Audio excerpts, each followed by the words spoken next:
Hello friends, class 12th computer science में आज हम लोग स्टार्ट करने वाले हैं अपना एक और नया यूनिट। दोस्तों, आज मैं आपको बताने वाला हूं यहाँ पर कंप्यूटर नेटवर्क के बारे में। कंप्यूटर नेटवर्क का मतलब होता है जब दो या दो से ज्यादा कंप्यूटर्स को आपस में कनेक्ट कर देते हैं तो दोस्तों एक नेटवर्क बन जाता है। अब सबसे पहला नेटवर्क कौन सा था, उसके बाद कैसे नेटवर्क बनते बनते आज हम लोग इंटरनेट तक पहुंच चुके हैं। दोस्तों, नेटवर्क जब हम लोग बनाते हैं तो उसमें हार्डवेयर कौन कौन से यूज लेते हैं, साथ साथ में हम लोग अगर बात करेंगे इंटरनेट को लेकर के, नेटवर्क को लेकर के बहुत सारे टर्म्स होते हैं। नेटवर्क के टाइप्स कौन-कौन से होते हैं, टोपोलॉजीज़ कौन सी होती है, ऐसे बहुत सारे टॉपिक हम लोग यहाँ एक-एक करके डिस्कस करने वाले हैं।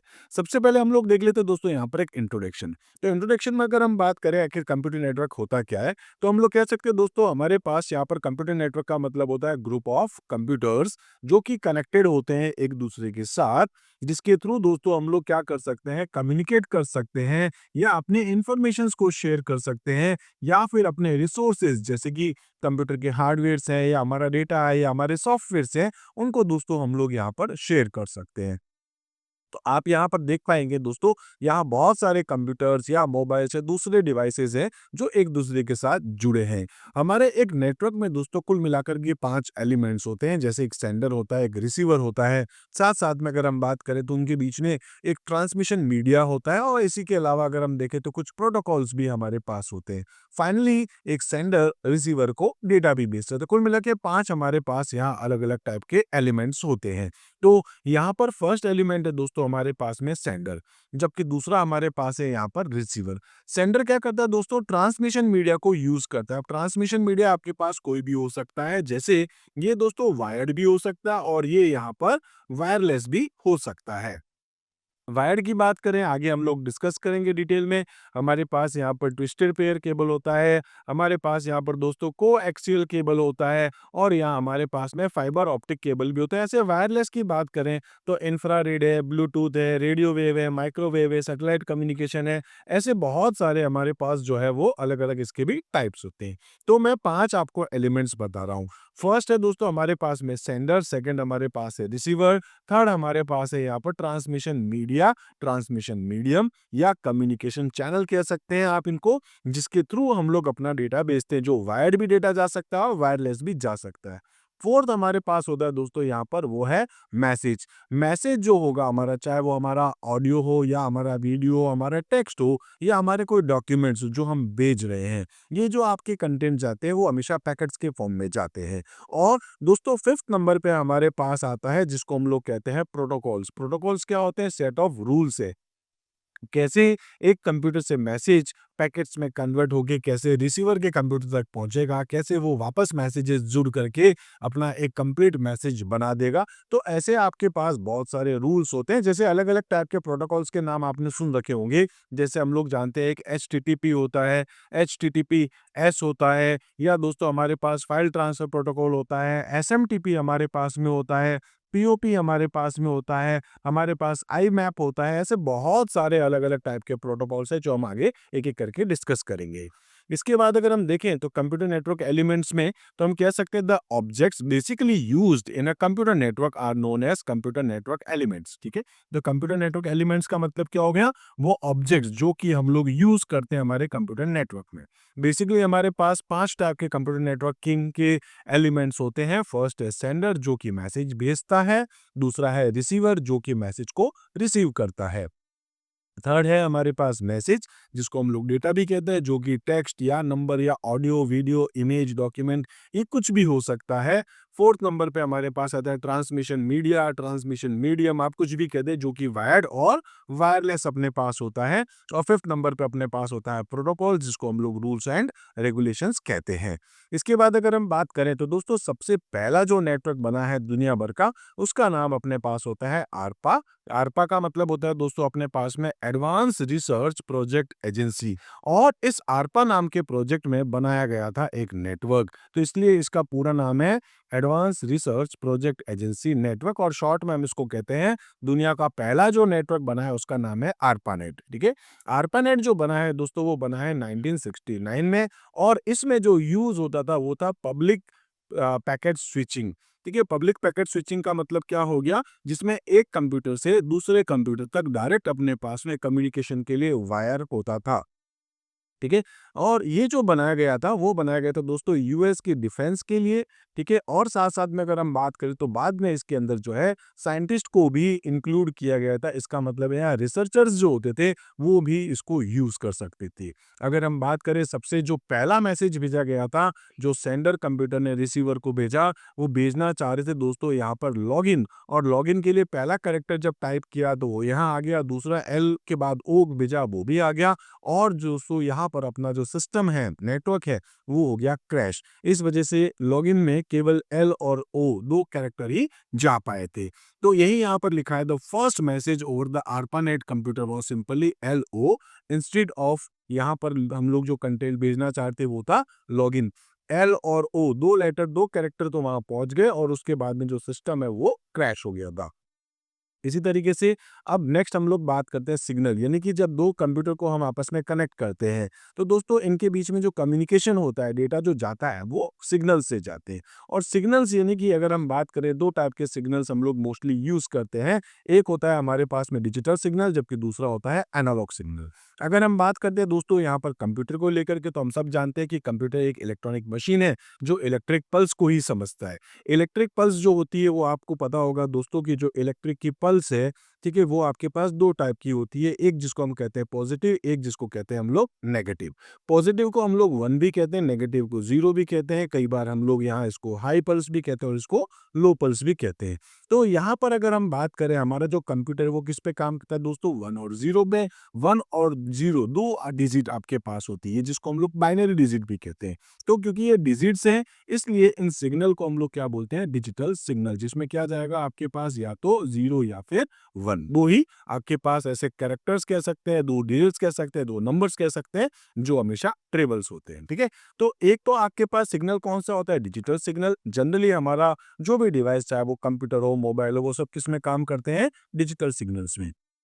जबकि जो नेटवर्क अगर हम लोग भेजते हैं, ठीक है, जब अगर हम लोग डेटा अगर कोई भेज रहे हैं, कोई मैसेज अगर किसी को भेज रहे हैं, तो दोस्तों नेटवर्क पर जो डेटा है वो इस तरीके से वेव्स में वो डेटा जाता है। तो इस टाइप की जो वेव्स है, इस टाइप की वेव्स को हम लोग कहते हैं एनालॉग सिग्नल, ठीक है। तो एनालॉग सिग्नल क्या होते हैं आपके पास में, ये जो डेटा को लेके जाता है वो वेव्स के फॉर्म में लेके जाते हैं। जैसे अगर मैं आपको व्हाट्सएप पे मैसेज भेज रहा हूँ, और अगर मैं यहाँ पर आपको जो व्हाट्सएप पे मैसेज भेज रहा हूँ, उसके लिए दोस्तों मैंने यहाँ पर वायरलेस कम्युनिकेशन को ही यूज किया होगा।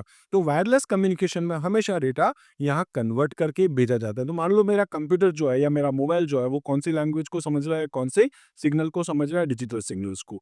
अब डिजिटल सिग्नल को हमको क्या करना पड़ेगा, एनालॉग में बदलना पड़ेगा। तो एनालॉग में बदलने के लिए हम यहाँ पर यूज कर लेते हैं मॉडेम, ठीक है। मॉडेम का मतलब होता है मॉड्यूलेटर, डीमॉड्यूलेटर। मॉडेम क्या काम करता है दोस्तों, यहाँ पर ये जो डिजिटल सिग्नल्स आए हैं इसको एनालॉग सिग्नल में बदल देता है, और वापस जब कभी भी सिग्नल्स आ रहे होते हैं आपके पास, मान लो एनालॉग सिग्नल जब डेटा वापस भेजेगा तो ये डिजिटल में बन जाएगा, और ये यहाँ पर वापस क्या हो जाएगा, यहाँ एनालॉग में कन्वर्ट करके ये इसको वापस भेजेगा, और यहाँ आने के बाद ये फिर से उसको कन्वर्ट करता है। खैर, कहने का मतलब ये था दोस्तों कि आपके पास में एक हाइब्रिड सिग्नल भी होता है, जो जनरली मॉडेम में आप देखते हैं, जो डिजिटल सिग्नल लेता है, एनालॉग सिग्नल में बदल के वापस आगे भेजता है। या फिर अगर हमारे पास में कोई, अगर मान लो एनालॉग सिग्नल्स आ रहे हैं, तो एनालॉग सिग्नल को फिर से वो डिजिटल सिग्नल में बदल करके भेजता है। तो उस टाइम पर मॉडेम के पास जो है वो 2 टाइप के सिग्नल्स काम कर रहे होते हैं, डिजिटल भी और एनालॉग भी। तो ये दोनों का मिक्सचर है, इसलिए अपन इस टाइप के सिग्नल्स को क्या बोलते हैं, हाइब्रिड सिग्नल, ठीक है। हाइब्रिड सिग्नल क्या होता है, जिसमें डिजिटल और एनालॉग सिग्नल दोनों इंक्लूड होते हैं। तो दोस्तों यहाँ पर मैं आपको यही बता रहा, सिग्नल आपके पास जो है वो 3 टाइप के होते हैं, डिजिटल सिग्नल, एनालॉग सिग्नल और हाइब्रिड सिग्नल। फिर हम बात करते हैं दोस्तों यहाँ पर ट्रांसमिशन मोड को लेकर के। ट्रांसमिशन मोड का मतलब होता है कि ये जो मैसेज है, मान लो मैं आपको एक मैसेज दे रहा हूँ, अब मैसेज आपको अगर टीवी के थ्रू दे रहा हूँ, वो मैसेज अगर मैं आपको न्यूज़ चैनल के थ्रू दे रहा हूँ, या वो मैसेज मैं आपको जो है वो सपोज कि कह सकते हैं कि सपोज कि मैं इस तरीके से आपको दे रहा हूँ जिसके थ्रू आप मुझे वापस रेस्पॉन्स नहीं कर सकते, मतलब वन वे कम्युनिकेशन है, वन साइड कम्युनिकेशन है। तो इस टाइप के कम्युनिकेशन को हम लोग कहते हैं सिंप्लेक्स। सिंप्लेक्स में क्या होता है, वन वे ट्रांसमिशन होता है, सेंडर हमेशा सेंडर रहेगा, डेटा जाएगा रिसीवर के पास, रिसीवर केवल रिसीव कर सकता है। जैसे कोई टीवी पे चैनल अगर आप देख रहे हैं, तो दोस्तों जो डेटा आया है आप उसी मीडियम से वापस उनको रिप्लाई नहीं कर सकते। एफएम पे अगर आप कुछ सॉन्ग सुन रहे हैं या कोई न्यूज़ सुन रहे हैं, तो आप एफएम के थ्रू वापस उनको रिप्लाई नहीं कर सकते हैं। तो इसका मतलब क्या है, वहाँ पर क्या यूज़ किया जा रहा है, सिम्प्लेक्स। एक होता है दोस्तों हाफ ड्यूप्लेक्स, जैसे आप वॉकी-टॉकी को देखते हैं। वॉकी-टॉकी में क्या होता है, आपके पास एक टाइम पर या तो डेटा जाएगा या फिर डेटा आपके पास आएगा, ठीक है? साइमल्टेनियसली दोनों एक साथ काम नहीं करते। एक टाइम पर या तो सेंडर क्या करेगा, डेटा भेजेगा, ठीक है? हो सकता है जब आपने यहाँ से मैसेज डेटा भेज दिया है, उसके बाद रिसीवर को वापस कुछ कहना है, तो इस बार रिसीवर बन जाएगा सेंडर और ये वापस आपको मैसेज भेजेगा। तो उस केस में क्या होता है, आपके पास कोई एक व्यक्ति या एक सेंडर या रिसीवर जो है एक टाइम पर एक जना मैसेज भेज सकता है, ठीक है? तो यहाँ पर ये टू वे कम्युनिकेशन है बट नॉट साइमल्टेनियसली। लेकिन अगर आप मोबाइल वगैरह के कम्युनिकेशन में देखते हैं, टेलीफ़ोन पे आप देखते हैं, तो उसमें क्या होता है, ये टू वे ट्रांसमिशन होता है जो कि साइमल्टेनियसली होता है। आप एक टाइम पर आपकी इन्फॉर्मेशन वहाँ जा रही है और वहाँ से इन्फॉर्मेशन आप तक भी आ रही है। सेम टाइम पर आपका डेटा आ रहा जा रहा है। तो जब आपका डेटा केवल एक साइड में ही जाता है, सिम्प्लेक्स कहलाता है। जब डेटा आपका जा भी रहा है और डेटा आ भी रहा है, लेकिन एक टाइम पर एक ही हो रहा है, तो उसको हम क्या बोलते हैं, हाफ ड्यूप्लेक्स। और फुल ड्यूप्लेक्स का मतलब है सेम टाइम पर डेटा जा भी रहा है और आ भी रहा है। ठीक है? तो इसको हम क्या बोलते हैं, ट्रांसमिशन मोड। ट्रांसमिशन मोड जो है वो 3 टाइप के होते हैं, एक सिम्प्लेक्स, एक हाफ डुप्लेक्स और एक है फुल डुप्लेक्स। इसके बाद हम लोग बात करेंगे दोस्तों यहाँ पर एडवांटेज को लेकर के। एडवांटेज का मतलब क्या होता है, जो नेटवर्क हम लोग यूज़ कर रहे हैं वो क्यों कर रहे हैं? आखिर उसके बेनिफिट्स क्या है? उसके एडवांटेज क्या है? तो बहुत सारे एडवांटेज है। सबसे पहले तो हम देखते हैं यहाँ पर रिसोर्सेज़ शेयरिंग। आपने कभी फोटोकॉपी की दुकान देखी होगी, तो वहाँ पे क्या होता है दोस्तों, हमारे पास एक कंप्यूटर होता है और एक प्रिंटर होता है। ठीक है, मान लो कि आपको जो प्रिंट करवाना है इस कंप्यूटर से, आप इस प्रिंटर पे प्रिंट भेज सकते हैं। ऐसा हो सकता है वहाँ पर एक और कंप्यूटर है, उससे भी प्रिंट भेज सकते हैं, एक और कंप्यूटर है, इससे भी प्रिंट आप भेज सकते हैं। तो इस केस में क्या हो रहा है कि मल्टीपल डिवाइसेस जो हैं वो इस प्रिंटर को या ऐसे ही डिस्क को या स्कैनर को यहाँ पर शेयर कर सकते हैं। ठीक है, तो यहाँ पर हमारे पास क्या है कि हम इसमें हार्डवेयर्स जो हैं उनको शेयर कर सकते हैं, हम हमारे सॉफ्टवेयर्स जो हैं उनको भी शेयर कर सकते हैं। जैसे इस कंप्यूटर पे कोई फाइल पड़ी है और हम चाहते हैं उसको इस पे भेजना, तो हम कैसे भेज देंगे? नेटवर्किंग के थ्रू, या नहीं तो फिर पेन ड्राइव लगाओ आप बार-बार। ठीक है? इसी टाइप से दूसरा है कम्युनिकेशन। हम लोग 2 कंप्यूटर के बीच में आपस में कम्युनिकेशन करवा सकते हैं, वो चाहे तो मैसेजेस के फॉर्म में हो सकता है, जैसे आप ईमेल्स करवा सकते हैं, आप वहाँ पर मैसेजेस कर सकते हैं, इंस्टेंट मैसेजिंग, जैसे कि आप चैट वगैरह करते हैं, और आपके पास वीडियो कॉन्फ्रेंसिंग भी हो सकती है, वीडियो कॉल भी आप कर सकते हैं। इसी टाइप से दोस्तों डेटा मैनेजमेंट होता है। डेटा मैनेजमेंट का मतलब हो गया है कि आप अपना डेटा किसी एक जगह पर रख दें और सारे के सारे लोग उस जगह से डेटा को एक्सेस कर लें। जैसे आपके स्कूल का कोई ऐप होगा, वेबसाइट्स होगी, तो डेटा एक जगह रखा हुआ है, वो आप भी एक्सेस कर सकते हो और आपके स्कूल के दूसरे स्टूडेंट्स भी एक्सेस कर सकते हो। तो एक ही डेटा है, उस डेटा को बहुत सारे लोग सेम टाइम पर यूज़ कर सकते हैं। जैसे इंस्टाग्राम, फेसबुक, या आप जो भी लाइक यूट्यूब भी देख सकते हैं। तो उन सब में क्या होता है, डेटा हमारा एक जगह रखा होता है, उस डेटा को कोई भी कहीं से भी एक्सेस भी कर सकता है और यहाँ पर डेटा आपका सेंट्रलाइज्ड भी होता है, ठीक है? इसी टाइप से हमारे पास है स्केलेबिलिटी। स्केलेबिलिटी का मतलब हो गया कि अगर हम चाहते हैं हमारे नेटवर्क में एक और कंप्यूटर को जोड़ना, तो बहुत आसान है। उस नेटवर्क में हम लोग एक और कंप्यूटर को भी ऐड करना चाहें, तो बहुत आसानी से ऐड कर पाएँगे। तो ईज़िली ऐड कर सकते हैं आप कुछ नए डिवाइसेज़, ठीक है? ज़्यादा कोई चेंजेस करने की ज़रूरत नहीं होती है। तो दोस्तों ये आपके पास है एडवांटेज, और ऐसे ही हम देखेंगे कुछ डिसएडवांटेज। डिसएडवांटेज मतलब हो सकता है आप जब एक नेटवर्क बनाते हैं तो उसके कुछ आपके पास साइड इफेक्ट्स भी हो सकते हैं, हालाँकि उसको ज़्यादा कंसीडर नहीं करते, बट सिक्योरिटी और ऐसे टॉपिक्स पे हम उसको कंसीडर करते हैं। सबसे पहला है सिक्योरिटी रिस्क। देखिए, यहाँ पर बिल्कुल पॉसिबिलिटीज़ है आपके पास कि कोई आपके डेटा को हैक कर ले। तो हैकिंग जो है एक आपके लिए एक बहुत बड़ा थ्रेट रहता है। इसके अलावा हमारे पास अनऑथराइज्ड एक्सेस हो सकता है कोई सेंसिटिव डेटा को लेकर के, या हमारे कंप्यूटर में वायरस या मैलिशियस इन्फेक्शंस भी हो सकते हैं। इसी टाइप से दोस्तों नेटवर्क फेलियर भी हो सकता है। जैसे मान लो कि यहाँ पर हमने 5-6 कंप्यूटर लगा रखे हैं और ये सारे कंप्यूटर किसी एक डिवाइस के साथ जुड़ गए। अब इस केस में क्या होगा दोस्तों, मान लो यहाँ पर ये एक जो डिवाइस है वो प्रॉपर तरीके से काम नहीं कर रहा है, ठीक है? जैसे ये हब होगा, स्विच होगा, मैं आपको आगे भी बताता हूँ। तो अगर हब या स्विच प्रॉपर तरीके से काम नहीं कर रहे हैं, तो ये पूरा का पूरा नेटवर्क ही आपका फेल हो जाएगा। इसी टाइप से अगर हम बात करें तो single point of failure can disturb the whole network. और हम बात कर सकते हैं कि एक कॉम्प्लेक्स अगर आपने कोई सेटअप बनाया है, एक नेटवर्क बनाया है जिसमें बहुत सारे कंप्यूटर जोड़ रखे हैं, तो उसका जो सेटअप है वो भी आपका कॉम्प्लेक्स हो जाएगा और उसका ट्रबल शूट जो करना है वो भी आपके लिए बहुत कॉम्प्लेक्स होने वाला है। इसी टाइप से परफॉर्मेंस की बात करेंगे तो परफॉर्मेंस इशू भी हो सकता है। एक तो जब आप नेटवर्क बनाते हैं उसकी बैंडविड्थ जो होती है वो बहुत ज़्यादा लिमिटेड होती है, मतलब इंटरनेट की स्पीड आपके लिए बहुत ज़्यादा स्लो रहती है।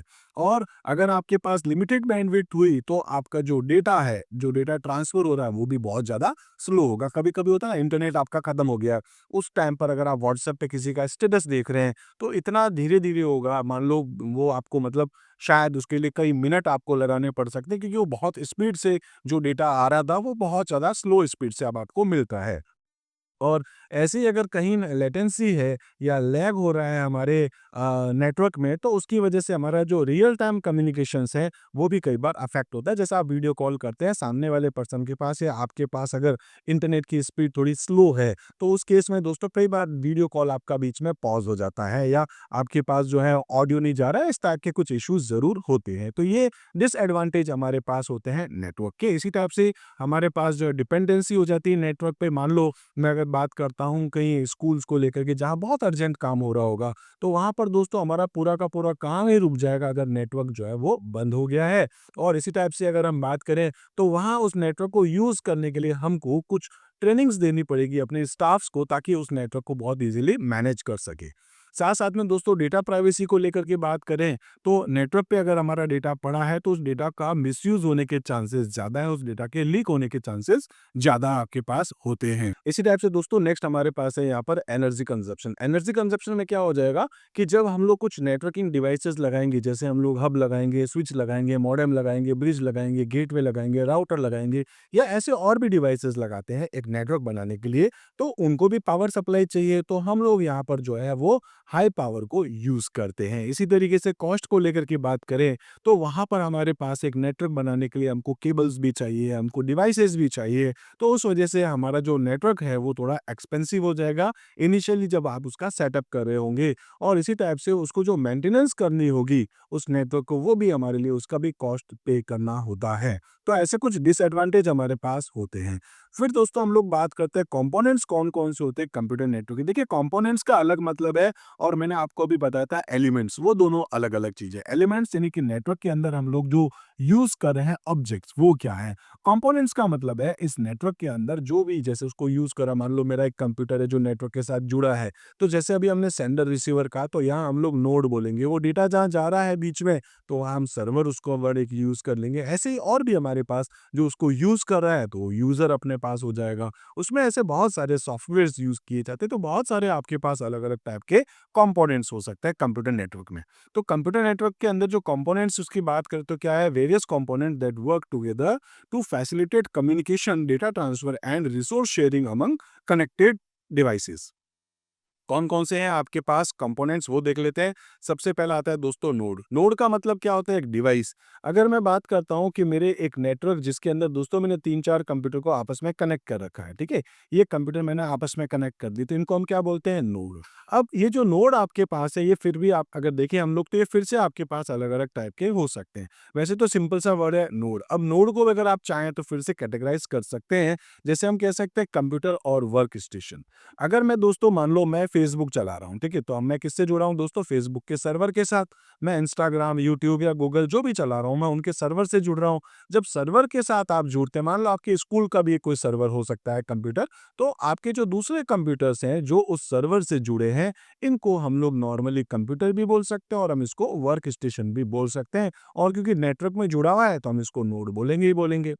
ठीक है, इसी टाइप से हमारे पास नोड में एक और पार्ट आता है जिसको हम कहते हैं सर्वर। अब क्योंकि ये सर्वर भी अपने आप में क्या एक टाइप का नोड है, क्योंकि ये भी हमारे इस कंप्यूटर्स के साथ जुड़ रहा है ताकि हम आपस में कम्युनिकेट कर सकते हैं। तो एक सर्वर भी आपके पास हो सकता है। सर्वर मतलब क्या, पावरफुल कंप्यूटर जो कि सर्विसेज प्रोवाइड कराता है, जो कि हमारे नेटवर्क के रिसोर्सेज को मैनेज करता है, जैसे कि वेबसाइट को होस्ट करना, ईमेल चलाना, फाइल को स्टोरेज करना। ये सारे काम किसके होते हैं, हमारे सर्वर के। सर्वर अलग अलग टाइप के होते हैं दोस्तों। फाइल सर्वर भी होता है, नेटवर्क के लिए अगर हम बात करें तो हमारे पास में जो है वो वेब सर्वर भी होता है, ठीक है? जहाँ आप अपने डेटा को भी स्टोर कर सकते हैं। इसी टाइप से हमारे पास एक पेरिफेरल डिवाइसेज़, ये भी नोड होते हैं। जैसे मान लो हमारे इस नेटवर्क के अंदर हमको कुछ प्रिंटर या हमको स्कैनर या हमको कोई हार्ड डिस्क वो भी कनेक्ट करनी है, तो ये भी क्योंकि हमारे इस नेटवर्क के साथ जुड़ रहे हैं, तो दोस्तों वो कंप्यूटर वर्क स्टेशन ये भी नोड है। ये हमारे पास जो प्रिंटर, स्कैनर, हार्ड डिस्क है, ये भी नोड है। और वो जो सर्वर है हमारे नेटवर्क का, वो भी क्या कहलाएगा, एक नोड कहलाएगा। ठीक है। इसी टाइप से नेक्स्ट हमारे पास है नेटवर्किंग हार्डवेयर। नेटवर्किंग हार्डवेयर जो है वो मैं थोड़ा शॉर्ट में आपको यहाँ बता रहा हूँ, क्योंकि एक बड़ा टॉपिक अपन फिर आगे डिस्कस करेंगे। तो इसमें हमारे पास कुछ डिवाइसेस होते हैं, जैसे राउटर है, स्विच है, हब है, मॉडेम है या नेटवर्क इंटरफेस कार्ड है। इसके अलावा भी बहुत सारे होते हैं। ठीक है। सबसे पहले बात कर लेते हैं राउटर। राउटर क्या होता है दोस्तों, आपने घर पे देखा होगा वाईफाई एक राउटर लगा होता है, जिसके थ्रू हम अपने मोबाइल, टीवी, लैपटॉप, डेस्कटॉप इन सभी को आपस में कनेक्ट करते हैं, जिसके थ्रू हम अपना डेटा शेयर कर सकते हैं और साथ में हम लोग अपने इंटरनेट का डेटा भी शेयर कर लेते हैं। तो राउटर क्या होता है, बेसिकली आपके पास एक डिवाइस होता है जो डिफरेंट नेटवर्क्स को आपस में जोड़ता है। जैसे मान लो हमारे पास यहाँ पर हमारे स्कूल की एक बिल्डिंग है और उसके अंदर कुछ कंप्यूटर है, इनको हमने एक नेटवर्क बना रखा है। ऐसे ही अगर हमारा एक और अलग दूसरी बिल्डिंग के अंदर एक नेटवर्क है, और अगर ये दोस्तों आपके पास जो नेटवर्क अलग अलग टाइप के हैं, इन दोनों को अगर आप जोड़ना चाहते हैं, तो हम लोग यहाँ पर यूज़ करते हैं राउटर। ठीक है। अगर दोनों सेम टाइप के होते तो हम यूज़ कर लेते ब्रिज। और ऐसे ही हमारे पास जो है गेटवे नाम भी होता है, जिसके थ्रू हम लोग डिफरेंट डिफरेंट टाइप के नेटवर्क्स और डिफरेंट डिफरेंट टाइप के प्रोटोकॉल्स को आपस में कनेक्ट कराते हैं। ठीक है। तो ये आपके पास क्या होता है कि डिफरेंट डिफरेंट नेटवर्क्स को आपस में कनेक्ट करता है एंड डायरेक्ट करता है हमारे डेटा पैकेट्स को, कि वो कौन सा डेटा पैकेट्स किस साइड में जाएगा, किस कंप्यूटर पे वो डेटा जाना है। उसके बाद दोस्तों हमारे पास एक स्विच और हब होता है, दोनों लगभग एक जैसा ही काम करते हैं। हब का काम क्या होता है कि जो हमारा डेटा आ रहा है, ठीक है, जैसे मान लेता हूँ ये हमारा एक हब है और इस हब के साथ हमने 4-5 कंप्यूटर को जोड़ रखा है। तो जितना भी डेटा हम लोग भेज रहे हैं, मान लो इस कंप्यूटर ने डेटा भेजा, पहले हब के पास जाएगा और हब से वो दोस्तों डेटा हमारे इन सभी कंप्यूटर्स के पास पहुँच जाएगा। तो हब क्या करता है, बेसिकली डिवाइस है जो क्या करता है, मल्टीपल इथरनेट डिवाइसेस को आपस में कनेक्ट करता है और एक सिंगल नेटवर्क सेगमेंट की तरह एक्ट करता है। जो भी डेटा आएगा वो सबके पास जाएगा। लेकिन अगर आप चाहते हैं सबके पास नहीं जाए, किसी पर्टिकुलर डिवाइस पे, पर्टिकुलर एड्रेस पे ही जाए, किसी पर्टिकुलर मैक एड्रेस यानी कि मीडिया एक्सेस कंट्रोल एड्रेस पे ही जाए, तो हम लोग यूज़ कर लेते हैं स्विच। तो इस केस में क्या है कि ये कंप्यूटर जो डेटा अब भेजेगा, अगर स्विच के साथ जुड़ा है, तो ये कंप्यूटर पर्टिकुलर इस कंप्यूटर को डेटा भेज सकता है, लेकिन अगर हब होता तो ये सभी के पास डेटा चला जाता। एक होता है दोस्तों मॉडेम। मॉडेम क्या काम करता है, कन्वर्ट करता है। किसको कन्वर्ट करता है दोस्तों, डिजिटल डेटा को एनालॉग में, और फिर आपके पास जो है वो एनालॉग को डिजिटल में कन्वर्ट करता है, जैसे अभी मैं आपको दिखा भी रहा था। और अगर हम दोस्तों अपने कंप्यूटर को इंटरनेट के साथ जोड़ते हैं, तो हम अपने इंटरनेट के केबल लगाते हैं। ठीक है। तो वो केबल जो अपन लगाते हैं जिस जगह पर, वो हमारे कंप्यूटर के अंदर एक कार्ड होता है जिसको हम लोग कहते हैं नेटवर्क इंटरफेस कार्ड। ये दोस्तों वायर्ड भी होता है, वायरलेस भी। अगर आपके डेस्कटॉप पे आप पीछे इंटरनेट की केबल लगा रहे हैं RJ45 वाली, तो वो आपके पास मॉडेम में लगा हुआ एक कार्ड होगा जहाँ आप पीछे इंटरनेट की केबल लगा रहे हैं। और ये नेटवर्क इंटरफेस कार्ड जो है वो आपके मोबाइल में भी होता है। ठीक है। ऐसा नहीं कि आपको नहीं दिख रहा हो, उसके अंदर भी आपके पास जो है एक नेटवर्क इंटरफेस कार्ड होगा आपके पास, जिसकी वजह से हम एक कंप्यूटर से दूसरे कंप्यूटर पे डेटा वायरलेसली भी भेज रहे हैं। ठीक है। तो ये क्या आपके पास एक हार्डवेयर कंपोनेंट होता है जो अनेबल करता है डिवाइसेस को to connect a network available both wired में भी होता है और आपके पास वायरलेस अगर फॉर्म में भी आपको ये मिलता है। इसी टाइप से नेक्स्ट हमारे पास है ट्रांसमिशन मीडिया। ट्रांसमिशन मीडिया का मतलब होता है कि एक कंप्यूटर से जो डेटा दूसरे कंप्यूटर पे जा रहा है, वो कैसे जा रहा है, वो आपका वायर्ड भी हो सकता है और वायरलेस भी हो सकता है। तो दोस्तों वायर्ड मीडिया भी होता है, वायरलेस मीडिया भी होता है। वायर मीडिया के अंदर हमारे पास 3 टाइप की केबल्स होती है। एक होती है ट्विस्टेड पेयर केबल, दूसरी होती है कोएक्सियल केबल और थर्ड है हमारे पास फाइबर ऑप्टिक केबल। ठीक है। इसी टाइप से अगर हम लोग इनको वैसे आगे और डिस्कस करेंगे, हमारे पास पूरा टॉपिक आएगा। एक टॉपिक है हमारे पास ट्रांसमिशन मीडिया। और वायरलेस को लेकर के अगर हम लोग दोस्तों बात करें, तो इसके अंदर जो है कोई फिजिकल केबल्स नहीं होती है। इसमें हम लोग रेडियो वेव्स को यूज़ करते हैं, माइक्रोवेव को यूज़ करते हैं, इंफ्रारेड सिग्नल्स को यूज़ करते हैं। ऐसे ही दोस्तों हम लोग यहाँ देखेंगे तो वाईफाई है, ब्लूटूथ है, सेलुलर नेटवर्क है, और साथ-साथ में दोस्तों आपके पास और भी अलग-अलग टाइप के जो है वायरलेस मीडिया होती है, तो उन सबको हम लोग आगे डिस्कस करते हैं। फिर हमारे पास आता है दोस्तों नेटवर्क सॉफ्टवेयर, यानी कि अगर मुझे नेटवर्क बनाना है, मान लो एक कंप्यूटर है और मैं चाहता हूँ ऐसे बहुत सारे कंप्यूटर्स और भी हैं जिनको आपस में जोड़ना है, तो मैं क्या कर दूँगा दोस्तों, एक कंप्यूटर बनाऊँगा जिसको मैं बना रहा हूँ अपना एक कंप्यूटर में सर्वर, और बाकी सारे के सारे कंप्यूटर्स जिसको मैंने अभी कहा था वर्क स्टेशंस, जो इन सर्वर से जुड़ रहे हैं। तो दोस्तों ये सारे के सारे कंप्यूटर कहलाएँगे आपके पास क्लाइंट। ठीक है। तो ये सारे क्या कहलाएँगे आपके पास यहाँ पर क्लाइंट कहलाएँगे। तो क्लाइंट कंप्यूटर जो है वो सर्वर कंप्यूटर से रिक्वेस्ट करते हैं। तो सर्वर कंप्यूटर बनाने के लिए भी हमको क्या चाहिए दोस्तों, एक स्पेशल ऑपरेटिंग सिस्टम चाहिए। एक स्पेशल आपके पास ऐसा सॉफ्टवेयर होना चाहिए जो कि एक सर्वर बन सके। तो हमारे पास आएगा ऑपरेटिंग सिस्टम है, ऐसा एक सॉफ्टवेयर जो कि हमारे नेटवर्क के रिसोर्सेज़ को मैनेज कर सके, हमारे डिवाइसेज़ को मैनेज कर सके। जैसे कि विंडोज़ सर्वर होता है, लाइनक्स का सर्वर होता है या मैक ऑपरेटिंग सिस्टम है। ये सब आपको सुविधाएँ देते हैं कि आप अपने कंप्यूटर को एक सर्वर बना सकें। इसके अलावा दोस्तों हम लोग नेटवर्क मैनेजमेंट से रिलेटेड सॉफ्टवेयर्स भी यूज़ करते हैं, ताकि हम अपने पूरे नेटवर्क को अच्छे से मॉनिटर कर सकें, मैनेज कर सकें, सिक्योर कर सकें। ये सब कहीं न कहीं नेटवर्क मैनेजमेंट सॉफ्टवेयर्स के ही पार्ट होते हैं। ठीक है, इसी टाइप से नेक्स्ट हमारे पास आता है प्रोटोकॉल्स। प्रोटोकॉल्स मतलब मैंने आपको अभी कहा था क्या होते हैं, रूल्स होते हैं। तो ऐसे रूल्स एंड रेगुलेशंस जिसको यूज़ करते हुए हम एक कंप्यूटर से दूसरे कंप्यूटर पे डेटा ट्रांसफ़र करते हैं, डेटा डिस्प्ले करते हैं, पैकेट्स बनाते हैं, ठीक है? उसकी फ़िल्टरिंग करते हैं, ऐसे बहुत सारे काम होते हैं। तो एक सबसे कॉमन काम है दोस्तों टीसीपी/आईपी यानी कि transmission control protocol, internet protocol. ये जनरली अगर हम लोग देखें तो हमारे नेटवर्क पे होता है और जिसके थ्रू हम लोग डेटा ट्रांसफ़र कर सकते हैं एक कंप्यूटर से दूसरे सर्वर पे या सर्वर से वापस। इसी टाइप से दोस्तों हमारे पास होता है एचटीटीपी और एचटीटीपीएस जो कि वेबसाइट्स को डिस्प्ले करवाने का काम करता है। फिर हमारे पास होता है एफटीपी यानी कि फाइल ट्रांसफर प्रोटोकॉल जो कि हमारी फाइल को अपलोड या फिर डाउनलोड करने का काम करता है, फाइल ट्रांसफर प्रोटोकॉल। ऐसे एक एसएमटीपी, आईमैप और पीओपी3 ऐसे कुछ प्रोटोकॉल्स होते हैं जो हम लोग यूज़ कर लेते हैं ईमेल्स के लिए। तो ये प्रोटोकॉल काम आते हैं ईमेल सर्विसेज में। प्रोटोकॉल्स एक अलग से टॉपिक है दोस्तों जिसको हम अभी आगे डिस्कस करेंगे। इसके बाद अपने पास आते हैं नेटवर्क सर्विसेज। नेटवर्क सर्विसेज मतलब इसमें भी आपके पास जैसे डीएनएस है, डोमेन नेम सिस्टम। ये क्या काम करता है, जैसे मान लो मैं एक अमेज़न की या फ्लिपकार्ट की या फेसबुक की, मान लो आप अपनी स्कूल की वेबसाइट्स ओपन कर रहे हैं, जो भी नाम है जैसे www.xyz.xyz, ठीक है? मान लो ऐसी कुछ नाम है। जैसे मान लो amazon.com हो गया या amazon.in हो गया या facebook.com हो गया।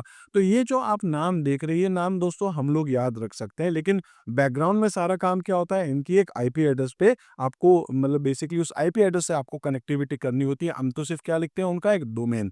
तो यहाँ पर मान लो ऐसी 97.128.123.197 मान लो ऐसी कोई एक नंबर है, एज्यूम करता हूँ। तो इस नंबर को या इस नाम को इस नंबर में बदलने का काम या इस नंबर को फिर से इस नाम में बदलने का जो काम है वो कौन करता है, डीएनएस, डोमेन नेम सिस्टम क्या करता है, ह्यूमन रीडेबल डोमेन्स को आईपी एड्रेस में कन्वर्ट करने का या ट्रांसलेट करने का काम ये करता है। फिर हम बात करेंगे डीएचसीपी है जो कि हमको आईपी एड्रेस ऑटोमेटिकली हमको आईपी एड्रेस असाइन कराता है।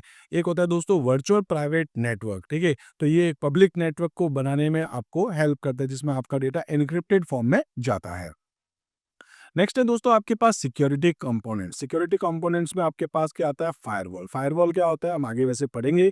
इसमें क्या होता है दोस्तों, हमारे कंप्यूटर से जब कोई बाहर से जुड़ता है, जैसे मान लो मैं अगर एक व्हाट्सएप, फेसबुक, इंस्टाग्राम कुछ भी अगर इंस्टॉल करता हूँ, तो डायरेक्ट जो है इंस्टाग्राम वाला पर्सन या इंस्टाग्राम का जो सॉफ्टवेयर है वो सीधे सीधे दोस्तों मेरे हार्डवेयर की या मेरी कैमरा या मेरा सपोज फोटोज इन सबको एक्सेस डायरेक्ट नहीं कर सकता जब तक हम उसको परमिशन नहीं दे।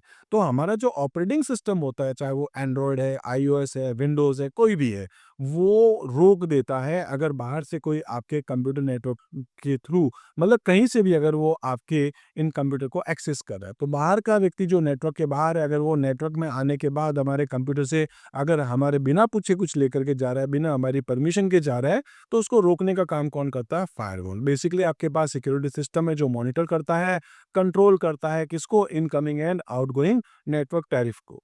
ठीक है, इसी टाइप से अगर हम बात करें नेक्स्ट हमारे पास है एंटीवायरस और एंटी मैलिशियस सॉफ्टवेयर जो होते हैं, ठीक है? उनके लिए हम लोग यहाँ यूज़ करते हैं। तो एंटीवायरस भी आपके पास एक ऐसा सॉफ्टवेयर होता है जो वायरस को डिटेक्ट करता है या उसको रिमूव करता है। साथ में दोस्तों हमारे पास यहाँ पर इंट्रूशन डिटेक्टर सिस्टम भी अपने पास होता है, जिसके थ्रू हम लोग जो है सस्पिशियस एक्टिविटीज़ अगर कोई हो रही है या कोई पोटेंशियल थ्रेट है, तो उसको हम लोग मॉनिटर कर सकते हैं, उसको हम लोग यहाँ मैनेज कर सकते हैं। ऐसे टूल्स आपके पास होते हैं। और लास्ट आपके पास है यूज़र। यूज़र मतलब वो व्यक्ति जो कि उस नेटवर्क को यूज़ कर रहा है, ठीक है? जैसे मान लो मैं फेसबुक चला रहा हूँ, मैं अपने स्कूल की वेबसाइट्स को देख रहा हूँ या स्कूल के ऐप को चला रहा हूँ, ठीक है? तो मैं कौन हो जाऊँगा दोस्तों वहाँ पर, एंड यूज़र। एंड यूज़र वो पर्सन होता है जो एक्चुअल में उस नेटवर्क को यूज़ कर रहा है, ठीक है? उसके रिसोर्सेज़ को यूज़ कर रहा है, कम्युनिकेट कर रहा है या कोई काम कर रहा है। और इसी टाइप से हमारे पास एक नेटवर्क एडमिनिस्ट्रेटर भी होता है जो एक्चुअल में हमको परमिशन देता है। जैसे मान लो एक बंदा है, उसको एक्सेस करना है इस नेटवर्क को ताकि वो इसके डेटा को देख सके। तो कहने का मतलब ये है कि अगर इसको परमिशन होगी तो ही वो उसके डेटा को देख पाएगा, परमिशन नहीं है तो वो उसको एक्सेस नहीं कर सकता। जैसे मान लो मैं स्कूल में हूँ, अगर मैं स्टूडेंट की आईडी से लॉगिन करूँगा तो मुझे लिमिटेड डेटा दिखेगा। मैं ज़्यादा डेटा देखने की कोशिश कर रहा हूँ, नहीं दिखेगा, तो उसके लिए मुझे फिर अपने टीचर वाला जो लॉगिन आईडी है वो डाल करके चलाना पड़ेगा। पड़ेगा तो मैं उसको देख पाऊँगा और साथ-साथ में मैं ऐसा भी कर सकता हूँ कि कौन सी जैसे व्हाट्सएप पे भी होता है, मान लो मेरे व्हाट्सएप का एक ग्रुप है, उसमें स्टूडेंट्स जो है वो चैट कर सकता है या उसको मैं परमिशन दूँ या नहीं दूँ। ये सारी चीज़ें एक एडमिन जो है वो हैंडल करता है। तो नेटवर्क में भी आपके पास ऐसा नेटवर्क एडमिनिस्ट्रेटर होता है, बेसिकली प्रोफेशनल पर्सन होता है, एक रिस्पांसिबल पर्सन होता है जो मैनेज करता है, मेंटेन करता है एंड सिक्योर करता है हमारे नेटवर्क को।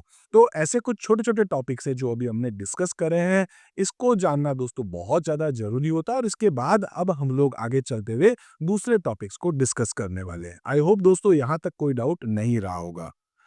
इसी तरीके से दोस्तों आज हम लोग एक बात इतना ही देख लेते हैं। अगर आपके माइंड में कोई क्वेश्चन हो, कुछ डाउट हो तो दोस्तों कमेंट सेक्शन में ज़रूर बताएँ। मुझसे कम्युनिकेट करने के लिए, मुझसे कॉन्टैक्ट करने के लिए बहुत सारे प्लेटफ़ॉर्म्स हैं। कहीं से भी आप मुझसे जुड़ सकते हैं और इसके साथ-साथ दोस्तों आगे के वीडियोज़ में मैं कुछ और कंटेंट इसके आगे के जो कंटेंट है वो लेकर के आने वाला हूँ। तो दोस्तों अगर आपने इस चैनल को अभी तक सब्सक्राइब नहीं किया है, ज़रूर कर लीजिए, जिससे कि दोस्तों आगे के आने वाले वीडियोज़ आप तक आसानी से पहुँच पाएँगे। तो मिलते हैं दोस्तों अपने अगले वीडियो में, तब तक के लिए आप मेरे साथ जुड़े रहिए। Thank you.